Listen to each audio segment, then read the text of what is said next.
का टॉपिक जैसा कि देख रहे हो, refraction of light at A spherical surface. गोलीय सतह पर प्रकाश का अपवर्तन कैसे होता है, इसी चीज को हम लोग को डिराइव करना है। यहाँ एक फॉर्मूला निकलेगा जो काफी इंपॉर्टेंट फॉर्मूला है, आपके एग्जाम के दृष्टिकोण से भी बहुत इंपॉर्टेंट है। देखिए, कोई गोलीय सरफेस हम यहाँ बना लेते हैं और इस गोलीय सरफेस के थ्रू, इस गोलीय सरफेस पर रिफ्रैक्शन कैसा होगा, refractive index, object distance, image distance, radius of curvature, इनके बीच संबंध कैसा होगा, इन तमाम बातों पे हम चर्चा करने वाले। मान लेते हैं कि जो है हमारा गोलीय सरफेस है, स्फेरिकल सरफेस है। यहां से प्रिंसिपल एक्सिस खींच दिए, इससे ये आपका है सेंटर ऑफ कर्वेचर। जो कर्व है ना, उसका इस सेंटर है, खूब ध्यान से समझिएगा, इस सेंटर है, सेंटर ऑफ कर्वेचर। इसको चला पोल बोलते हैं, ध्रुव बोलते हैं, सब बताए हुए, इसको पोल बोलते हैं। यहां पर मान लीजिए कोई ऑब्जेक्ट है, कोई ऑब्जेक्ट है, रियल ऑब्जेक्ट है, कोई पॉइंट ऑब्जेक्ट है, तो आप क्या कीजिएगा, यहां से एक आप इंसिडेंट रे बनाइएगा ना,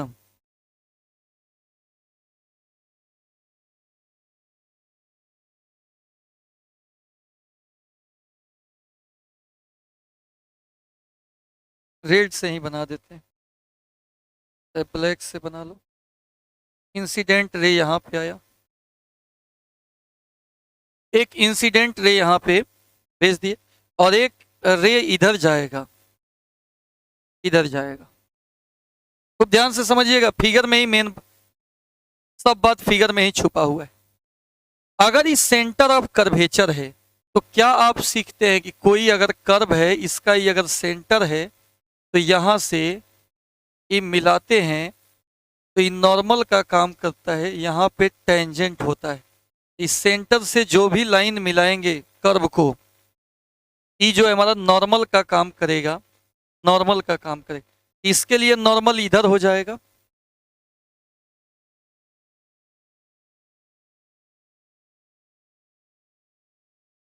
इसके लिए ये हो जाएगा नॉर्मल, नॉर्मल हो जाएगा ऐसा, ये नॉर्मल हो गया। ठीक है, यहाँ 90 का एंगल बनेगा,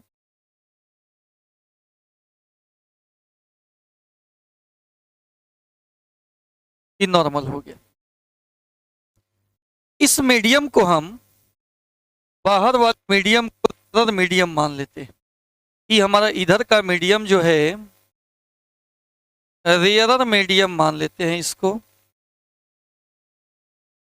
विरल माध्यम,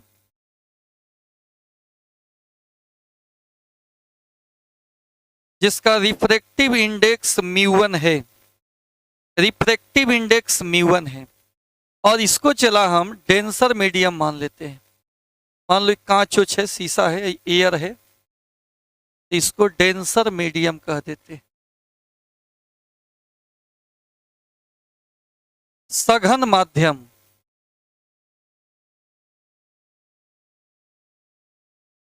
जिसके रिफ्रैक्टिव इंडेक्स म्यू2 कह दिए। खूब ध्यान से देखिएगा, ये फॉर्मूला बहुत इंपॉर्टेंट होने वाला है, जहां नहीं बुझाए वहां कमेंट करके पूछिएगा भी। समझ रहे हो बात को? ठीक, तो आप बताइए, लाइट रे जब रेयर मीडियम से डेंसर मीडियम में इन करेगी, यहां से इन करेगी, तो किधर नॉर्मल की तरफ झुकेगा कि सीधा निकल जाएगा बाहर? यह लाइट रे सीधा बाहर कि नॉर्मल की तरफ मुड़ेगा? लाइट रेज सीधा निकल जाएगा कि रेयर से डेंसर में जाने पे नॉर्मल की तरफ मुड़ेगा? बताइए, कमेंट करके बताइए विद्यार्थी, सीधा निकल जाएगा कि नॉर्मल की तरफ मुड़ेगा? आपको बताया गया है कि लाइट रेज जब भी रेयर से डेंसर में जाएगा तो नॉर्मल के तरफ मुड़ेगा, और डेंसर से रेयरर में जाएगा तो नॉर्मल से दूर भागेगा। इस कंसेप्ट को हम क्लियर कर चुके हैं प्रीवियस लेक्चर में।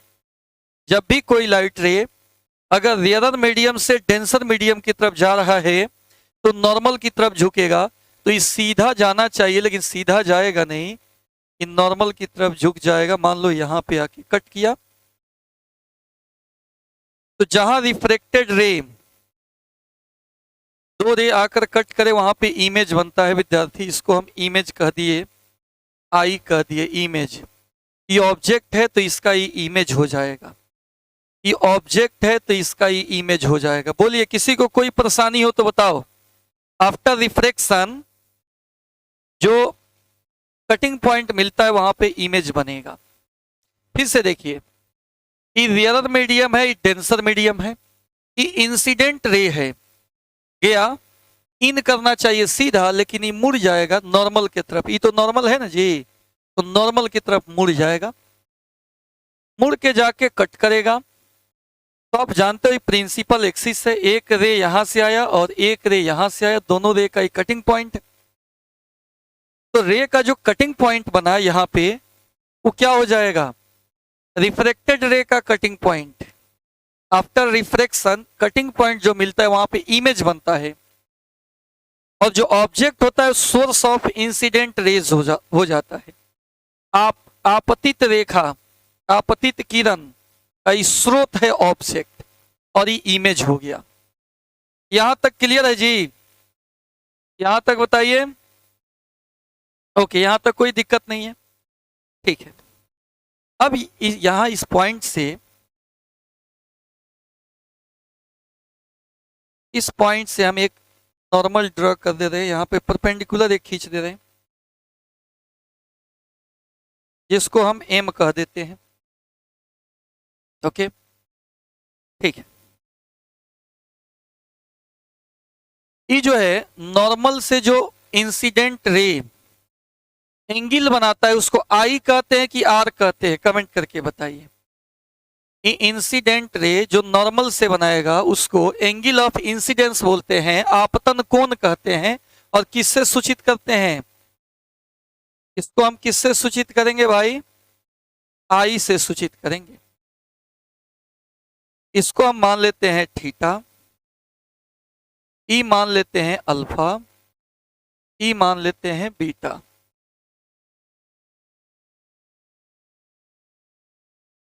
और ये रिफ्लेक्टेड रे नॉर्मल से जो कोण बनाता है इसको आर कहा जाता है, इसको आर कहा जाता है। फिर से देखिए, इंसिडेंट रे नॉर्मल के साथ जो कोण बनाएगा उसको हम आई कहेंगे, रिफ्रेक्टेड रे नॉर्मल के साथ जो कोण बनाएगा उसको आर कहेंगे। आई थीटा अल्फा बीटा मान लिए, कुछ भी आप मान सकते हो नीचे वाले बेस वाले एंगल को। पहला बात ही हुआ। दूसरा बात कि आपको एक चीज और याद रखना है चला, कि पोल से जो ऑब्जेक्ट का डिस्टेंस है इसको यू कहेंगे, और पोल के बाएं साइड है तो ये माइनस यू होगा, माइनस यू होगा। इमेज जो है इधर बन रहा है तो भी हो जाएगा, पोल से इमेज के दूरी को भी कहा जाता है, इस टर्म को याद रखिएगा। और पोल से सेंटर के दूरी को रेडियस ऑफ कर्वेचर बोलते हैं, रेडियस ऑफ कर्वेचर, वक्रता त्रिज्या बोलते हैं। यहां तक तो कोई परेशानी नहीं।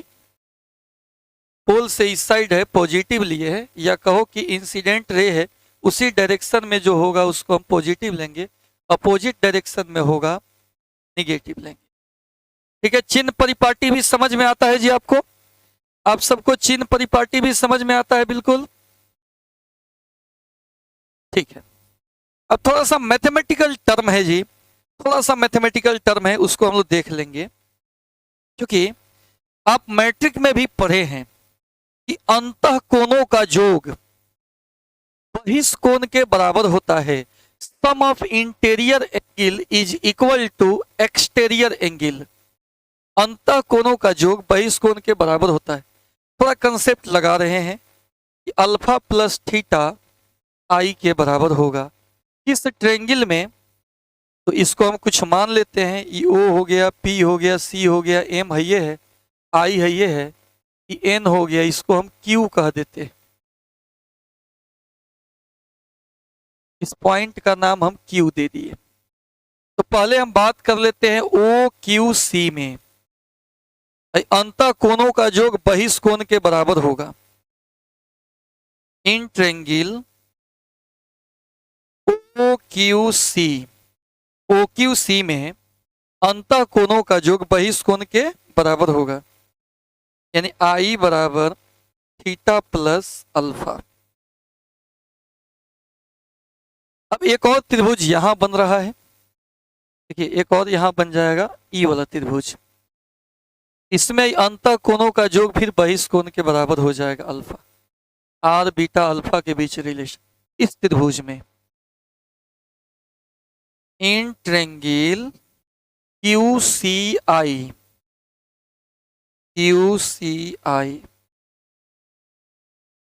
आई में फिर अंतः कोणों का योग आर प्लस बीटा बराबर अल्फा, यहां से आर निकल जाएगा, अल्फा माइनस बीटा।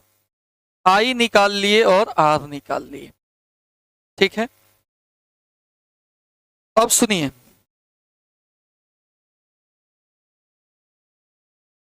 आवाज कट कट के नहीं ना जा रहा है जी, आवाज ठीक जा रहा है ना? ओके।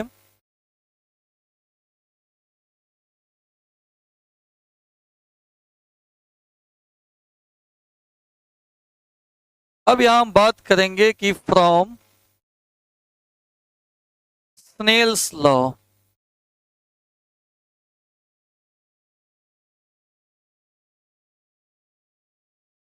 स्नेल के नियम से, लॉज ऑफ रिफ्रैक्शन में स्नेल लॉ बताए हैं। ये होता है refractive index into sine angle of incidence बराबर सेकेंड मीडियम का रिफ्रैक्टिव इंडेक्स और साइन एंगल ऑफ रिफ्रैक्शन। ये फॉर्मूला है जी, फॉर्मूला है, इसको याद रखना पड़ेगा। μ1 साइन आई बराबर μ2 साइन आर, क्योंकि मेन ई है और ई है। अब देखिए विद्यार्थी, μ1 यहां पे लिख देना है कि यदि if angle is very small, angle अगर बहुत छोटा हो तो साइन थीटा लगभग थीटा के बराबर होता है, क्योंकि साइन 0 0 होता है। साइन 0 क्या हो जाता है? 0 हो जाता है।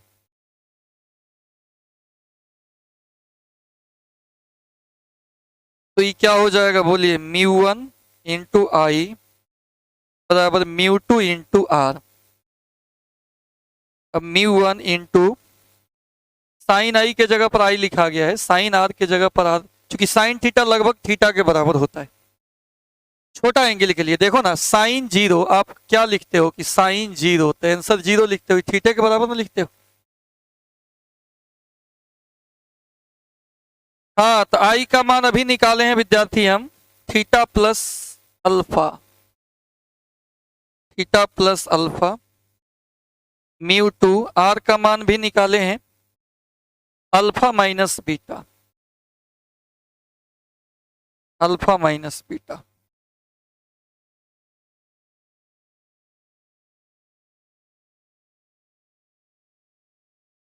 अभी बराबर हो जाएगा μ1। अब एक चीज और यहां पे देखिएगा, एक चीज और देखिएगा, थीटा बहुत छोटा हो तो tan थीटा भी थीटा के बराबर होता है, तो ध्यान दीजिएगा। क्योंकि अब जो हम लिख दिए हैं वो थीटा अल्फा के पद में लिखे हैं, और थीटा अल्फा के पद में लिखने से हुआ क्या है कि थीटा में अगर हम tan थीटा का फॉर्मूला लगाएं तो P बाई बी होगा, और E जो है कॉमन है, QM सब में कॉमन है। कोई भी त्रिभुज देख लीजिए उसमें QM कॉमन है। फर्स्ट वाले त्रिभुज में, इस त्रिभुज में, छुटका त्रिभुज में सब में कॉमन भुजा कौन है? Q M. सबका बेस है, किसी का यू, किसी का आर, किसी का वी।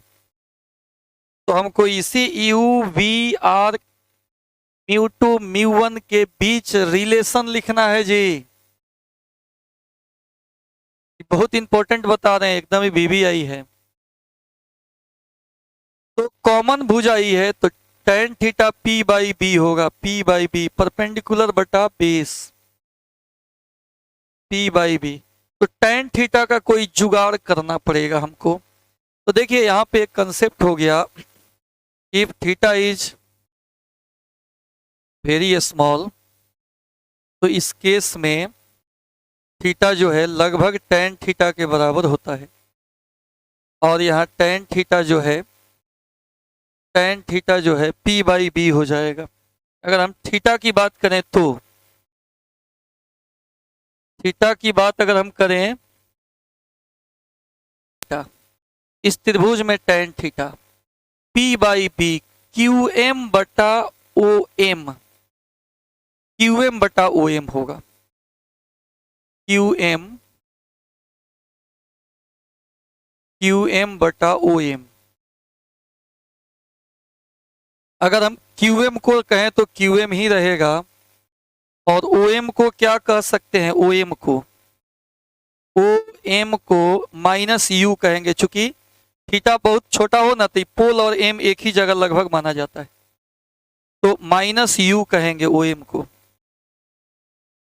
Minus you. तो एक थीटा निकल गया।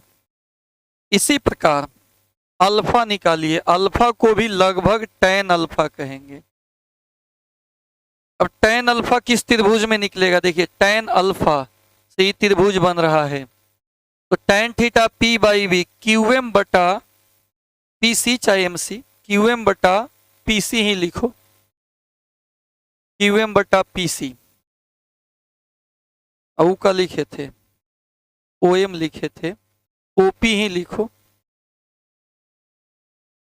ओ एम जो है लगभग ओपी के बराबर होगा।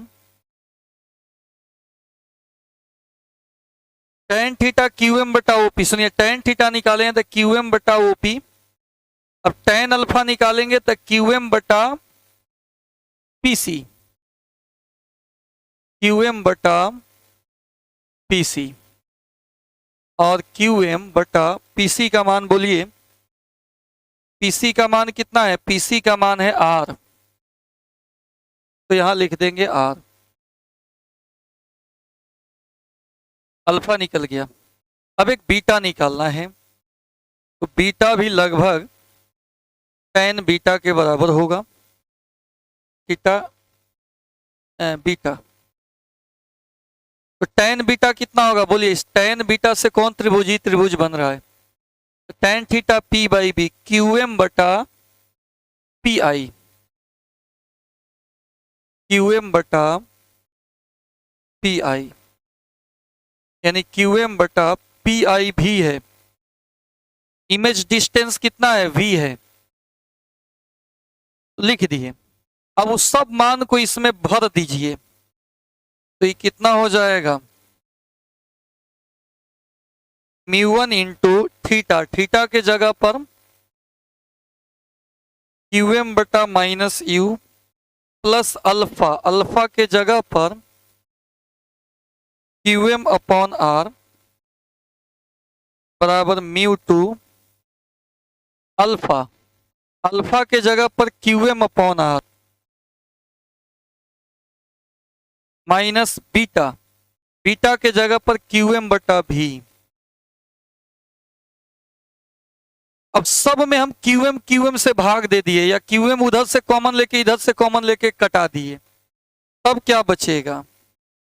Mu one into minus one बटा यू प्लस वन बटा R mu two into one by R minus one by V. यहां तक क्लियर समझ में आया कि नहीं आया? बोलिए। क्रैश कोर्स कब आएगा? बहुत जल्दी आएगा क्रैश कोर्स, चला बहुत जल्दी क्रैश कोर्स आएगा। थोड़ा मैथमेटिकल चीज है, इसमें थोड़ा ध्यान से देखा जाए, अब बन जाएगा। इससे इसमें गुना कर लेते हैं। फिर हम दोबारा इसको हम समझा दे रहे हैं, रिकैप कर दे रहे हैं। चलो